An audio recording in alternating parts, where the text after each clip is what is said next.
실제 요리는 전혀 하지 않았습니다. 집에서도 안 하시나요? 네. 사모님께도 안 해주시나요? 어쩌다 한번. 알겠습니다. 셰프님은 식당에서 일하시고 집에 가서도 우리 아내분께 요리해 주시나요? 아직 결혼 안 했고요. 아, 죄송합니다.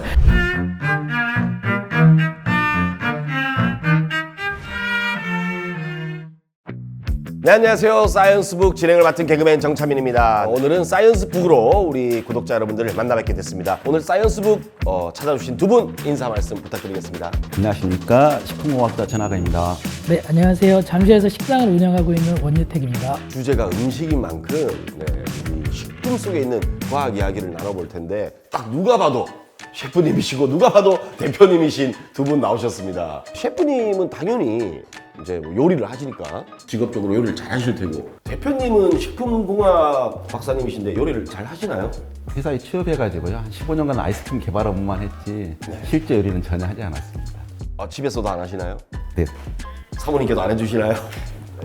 어쩌다 한번. 알겠습니다. 여기서 질문 그만하도록 하겠습니다. 네. 개인적으로 궁금한데 셰프님은 식당에서 일하시고 집에 가서도 우리 아내분께 요리해 주시나요? 아직 결혼 안 했고요. 아, 죄송합니다. 아, 죄송합니다.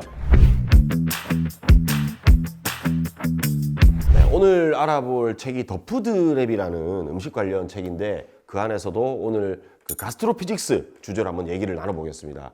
이 책이 제가 알기로 뉴욕타임즈에서 베스트셀러로 선정된 책이라고 하더라고요. 셰프님께서 한번 간략하게 소개해 주시죠. 이 책은 이미 그 요리를 하시는 분들과 그리고 요리에 관심이 많은 일반인들 분 사이에서 이미 유명한 책이고요.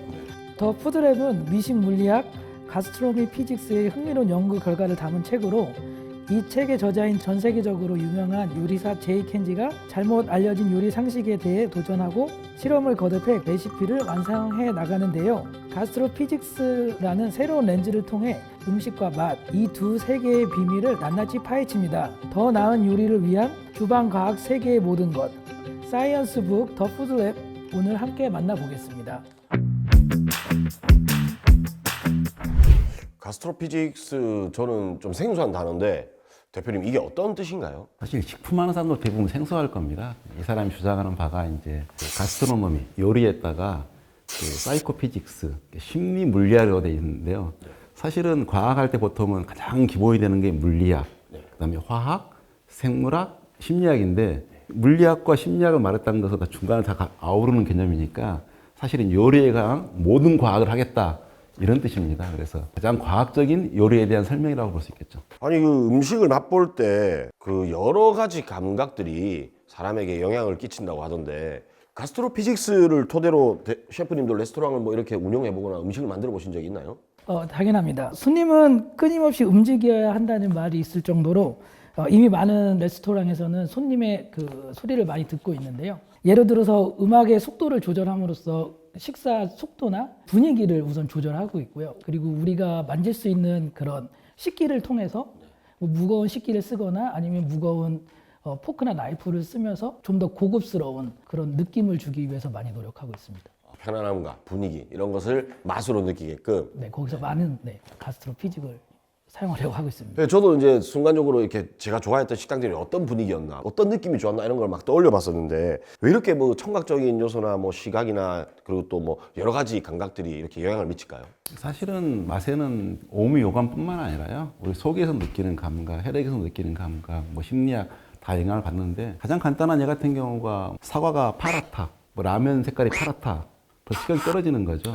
맛이라고 하는 게 직접 미각과 후각으로 느끼는 부분은 한 20-30%밖에 불과하고요. 나머지 요소가 훨씬 더 많이 차지하는 경우가 많습니다. 그래서 제작진이 오늘 특별한 실험 VCR을 준비했다고 합니다.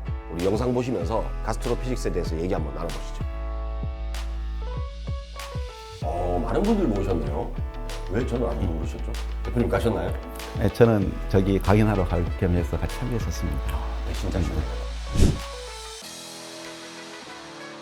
셰프님, 지금 굽고 있는 저 요리가 뭔가요? 지금 숯불에서 두께가 좀 두꺼운 스테이크를 굽고 있거든요. 숯을 사용하면서 훈연향을 입히려고 노력하고 있는데, 지금 가장 큰 문제는 숯이 아무래도 뜨겁다 보니까 겉에는 타고 안에는 요리가 안 되는 경우가 있거든요. 이 책에 보면 먼저 낮은 열로 안까지 그 균일하게 온도를 전달시킨 다음에 만약에 숯불에 강한 열로 다시 요리를 하게 되면 겉은 바삭하고 속은 촉촉한 스테이크를 만들 수 있을 것 같습니다. 겉바속촉. 책에서 나오는 쪽은 이제 수비드 그런 쪽에 대한 요리인데요. 고기를 익히게 되면 뭐가 문제냐 그러면 뜨거운 열이 되면은 겉에만 익고 속은 안 익거든요. 그 두께가 얇으면 모르겠는데 두꺼우면 겉은 적당한데 속은 안 익어버리면 우리가 만족할 수 없잖아요. 우리가 좋아하는 향은 한 160도가 넘어가야지 나옵니다. 그 향을 내주기 위해서는 고온으로 해야 되고, 만약에 그렇게 해서 유지해버리면 속은 타버리거나 이렇게 되니까 요즘은 거꾸로 이제 속을 적당히 익혀놓은 다음에 겉은 강한 열로 순식간에 가열해서 색과 향을 만들어내는 방식인 거죠. 아, 저도 집에서 스테이크를 자주 구워 먹는데 이 숯불구이랑 차이가 좀 나나요? 그 사람들은 지금은 요리가 워낙 일상화됐으니까 당연하다고 생각하는데 실제로 요리가 안 된 고기를 씹어서 먹으면 몇 시간 동안 씹어도 잘 안 씹어집니다. 요리를 통해서 익힌다는 효과가 생존에 정말 결정적이었던 거죠. 처음에 생고기를 먹다가 불에 구워진 걸 먹었더니 압도적으로 소화도 잘 되고 흡수도 잘 되고 좋으니까 그때 나온 냄새에 완전히 각인이 되어 있는 거죠. 고기 굽는 향에 대해서는 인간의 코와 개코와 비슷하다는 겁니다. 아, 그럼 이거 내가 고기를 먹고 싶어서 이게 아니라 인간의 본능이네요. 그렇죠. 우리 유전자 속에는 그 예전의 방식인 직접 구웠던 그 고기에 대한 냄새에 대한 향, 분거에 대한 욕망은 아주 각인되어 있는 욕망이라고 보죠. 저 같은 경우에는 아무래도 업장을 운영하다 보니까 이게 일반적으로 숯불에서 사용하는 방법을 바로 사용하게 되면 손님에게 내기에는 겉은 너무 익어 있고 안은 좀 덜 익고 이렇기 때문에 이 책에서 나오는 그 수비드 방법이나 리버스 시어링이라 그래서 먼저 고기를 한번 저온에서 익히고 고온에서 살짝 겉면만 익혀서 내고 있습니다. 근데 집에서 만약에 먹는다 그러면 굳이 수비드 안 하고 편하게 조금 더 얇게 썰어가지고 팬에서 구워 먹습니다. 그냥 집에서는 하던 대로 먹어라. 네, 집에서는 불편한 걸 최대한 줄이고 있습니다. 알겠습니다. 집에서는 편하게 먹고 사 먹을 때는 셰프님 식당 가서 먹겠습니다. 네, 감사합니다. 계속 영상 보시죠. 지금은 팬에서 지금 그 생선을 굽고 있거든요. 네. 아, 생선이구나. 네, 흰살 생선이고요. 아무래도 생선은 육류에 비해서 온도에 굉장히 민감하거든요. 그래서 지금처럼 수비드, 그러니까 일정한 온도에서 먼저 요리를 하고 고온에서 겉면만 익히면 좀 더 부드러운 질감과 굽기의 그 생선을 드실 수 있습니다. 이게 어떻게 하면은 이 뭐 생선이나 고기를 좀 부드럽게 구울 수 있을까요, 대표님? 우리가 이제 단백질 같은 경우는 보통 이제 한 40도가 넘어가면서 변성이 일어나거든요. 그러니까 잘 말려 있거나 정렬되어 있던 게 확 풀어져요. 풀어면서 뒤엉키는 거죠. 그러면 효과적인 게 뭐냐면 미생물이 많이 죽습니다. 병원성균 같은 경우는 보통 50도 되면 많이 죽거든요. 50도 이상 되면. 그렇게 익어진 상태를 좋아하는데 너무 익어지면 얘들이 너무 교차가 많이 돼가지고 뻑뻑해지는 거죠. 움직이지가 않으니. 뻑뻑해지고 질겨지는데 고기 같은 경우는 근육 부분이 제일 많죠. 근데 근육 같은 경우는 덮개를 이루고 있는 액틴하고 속에서 이렇게 길이가 일정하게 돼 있는 미오신이 있거든요. 그래서 이렇게 왔다 갔다 하면 길이 조정이 되는 거죠. 병원균을 죽이고 약간 적당한 익어진 정도를 만들기 위해서 한 60도 이하에서 계속 가열하고 있으면 여기 상태는 그대로 유지되고 요 안에 있는 것만 풀어지니까 유연성이 있는 거죠. 그래서 사람 느끼기에는 부드럽다. 익은 것 같은데 부드럽다라는 느낌이 나와서 고온에 가열하지 않고 액틴이 변성되지 않은 온도에다 놓고 오랫동안 시간이 지나서 충분히 미오신만 익혀버리는 방식을 많이 쓰고 있습니다. 약간 좀 미디움 레어 그런 식으로 표현하는 거 맞죠? 고급 단어 써놨습니다. 네. 아니 우리 광고 보면은 뭐 씹고 뜯고 맛보고 즐기고 뭐 그런 말 나오잖아요. 예전엔 고기를 우리가 씹는 맛으로 먹었던 것 같은데 요즘에는 좀 부드러운 수비드의 인기가 날로 높아지는 것 같아요. 요즘 같은 경우에는 그 아무래도 마블링이 주는 그 부드러운 식감 때문에 소비자들이 많이 그 부드러운 고기를 찾고 있는데요. 예전 방식 그대로 그 스테이크를 요리하는 것보다는 여기 책에 나온 그런 수비드나 아니면 다른 방법을 이용해서 일정한 저온에서 미리 요리를 하고 그다음에 이제 겉면만 익히는 방식으로 하면 요즘 소비자들이 좋아하시는 겉은 바삭하고 속은 촉촉한 그런 부드러운 스테이크를 많이 얻을 수 있을 것 같습니다. 수비드가 이 부드러움이 포인트 아닙니까?